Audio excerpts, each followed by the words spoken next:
Welcome again all the student of AS academy. बच्चों, आज हम लोग क्लास 8 के R S Agarwal maths book के जो फर्स्ट यूनिट है रेशनल नंबर, इसके विषय में हम लोग जानेंगे। तो चलिए पहले हम इसका डेफिनेशन जानेंगे। तो सबसे पहले हम रेशनल नंबर क्या होता है इसके विषय में जानने का प्रयास करेंगे। The numbers of the form a by b where a and b are integers and b not equal to 0 are called rational numbers।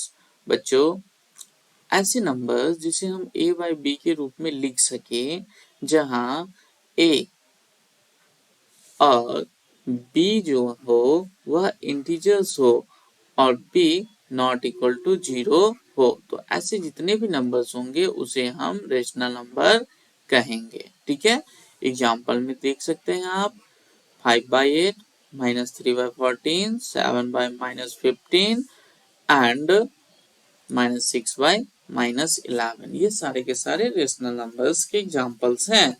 Second जो डिफिनीशन है वह है पॉजिटिव रेशनल नंबर्स।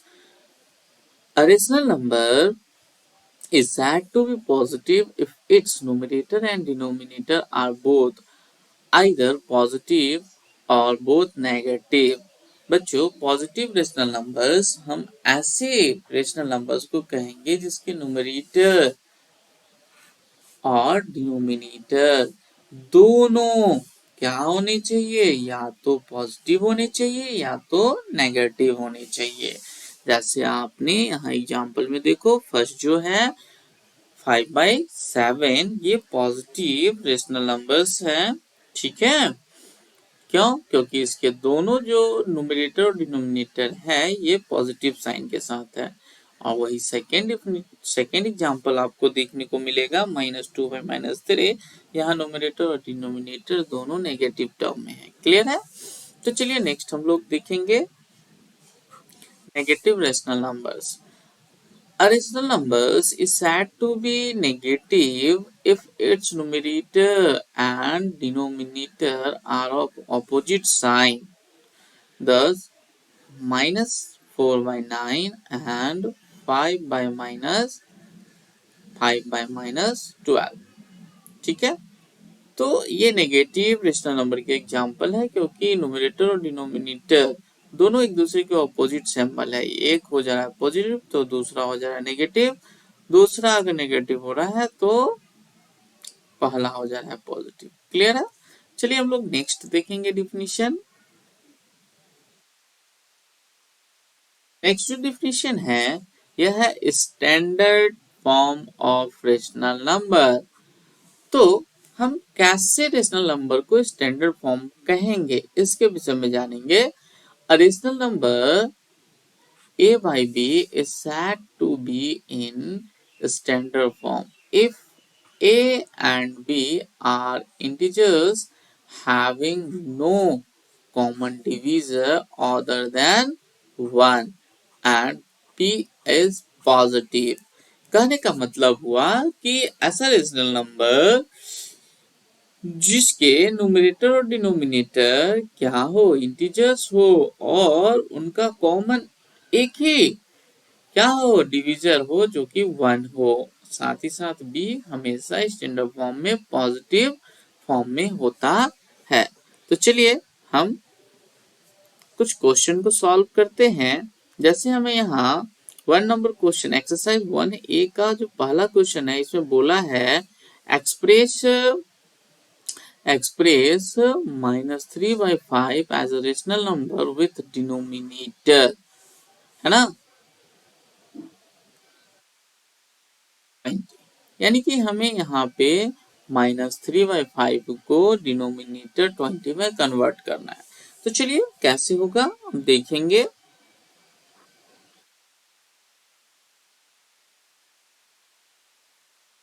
सबसे पहले 1 नंबर हम सॉल्व करने जा रहे हैं।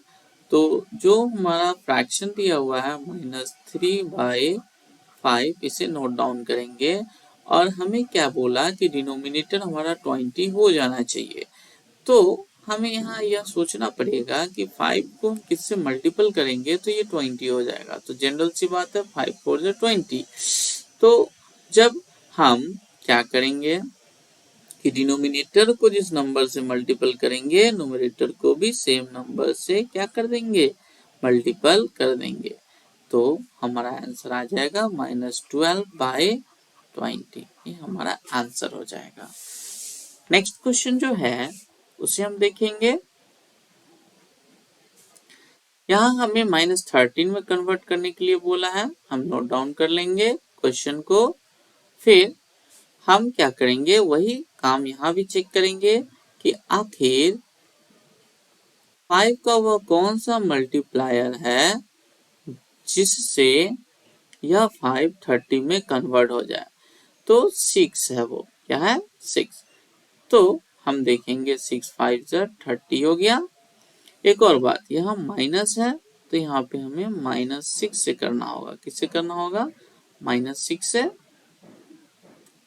ओके, तो ये हमारा -30 हो जाएगा और ये हो जाएगा +18, हमारा आंसर हो जाएगा। क्लियर।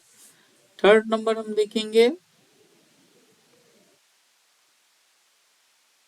जो क्वेश्चन है यहाँ पे हम जो मेन फ्रैक्शन हमें दे रखा है उसे नोट डाउन करेंगे, क्योंकि इसे ही कन्वर्ट करना है। तो इसे हमें 35 में कन्वर्ट करना है। तो 5 का कौन सा मल्टीप्लायर है जो 5 को क्या कर दे, 35 में बदल दे। तो 5 7 35, न्यूमरेटर को भी 7 से ही मल्टीपल करेंगे तो हमारा हो जाएगा आंसर -21/35। क्लियर है। नेक्स्ट क्वेश्चन जो है हमारा वह है -40 में हमें कन्वर्ट करना है। तो फिर से हम जो मेन फ्रैक्शन हमें दिया हुआ है उसे हम नोट डाउन करेंगे और 5 का कौन सा मल्टीप्लायर है जिससे यह 5 -40 में कन्वर्ट हो जाए। तो पहले हम इसे नोट डाउन कर लेते हैं मेन वर्ब को, मेन फ्रैक्शन को। अब हमको पता है कि 5 पे जब 40 होता है, लेकिन हमको क्या लाना है -40। तो यहाँ 5 जो है प्लस में है, तो -8 से हमें इसे मल्टीपल करना होगा।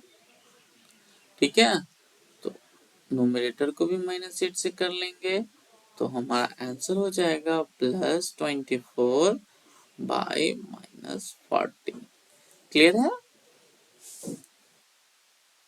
नेक्स्ट क्वेश्चन देखेंगे। Express -42/98 as a rational number with denominator 7। बच्चों यहाँ पे जो फ्रैक्शन दिया हुआ है इसका डिनोमिनेटर 98 है, जिसे हमें क्या करना है 7 में कन्वर्ट करना है। तो आपको एक बात हमेशा ध्यान देना होगा कि यहाँ जो दिया रहेगा वह अगर छोटा होगा कुछ मेन फ्रैक्शंस के डिनोमिनेटर से तो आपने डिवाइड करना है, और अगर यहाँ बड़ा होगा है ना, यानी कि डिनोमिनेटर से अगर ये जो डिनोमिनेटर कन्वर्ट करने के लिए बोला है वो अगर बड़ा होगा तो आपको मल्टीपल करना होगा। तो जैसा हम पा रहे हैं कि यहाँ ये छोटा है, दैट मीन्स हमें डिवाइड करना होगा। तो चलिए इसका सॉल्यूशन कर लेते हैं। ये सॉल्यूशन हमारा हो जाएगा -42/98। तो हम इसका कॉमन डिवाइजर पता कर लेंगे। तो हमें पता करने के लिए जनरल सी बात हम इसी से कर लेंगे, 7 से ही हम क्या कर लेंगे इसको डिवाइड कर लेंगे तो 14 टाइम डिवाइड हो जाएगा। दैट मीन्स वह कॉमन डिवाइजर हो जाएगा हमारा 14। तो हम लिखेंगे 98 14 -42 डिवाइडेड बाय 14। तो यह हो जाएगा -3/7। आंसर क्लियर है। नेक्स्ट क्वेश्चन है express -48/60 as a rational number with denominator 5। Same question है तो हम इसे सेम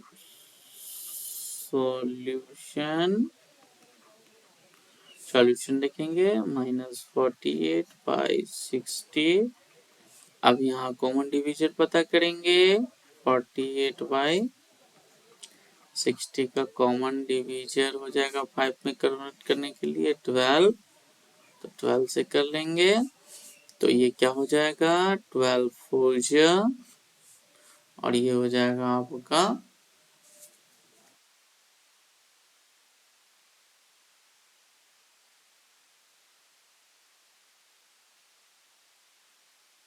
12 5 क्लियर है आपका आंसर हो गया। नेक्स्ट देखेंगे।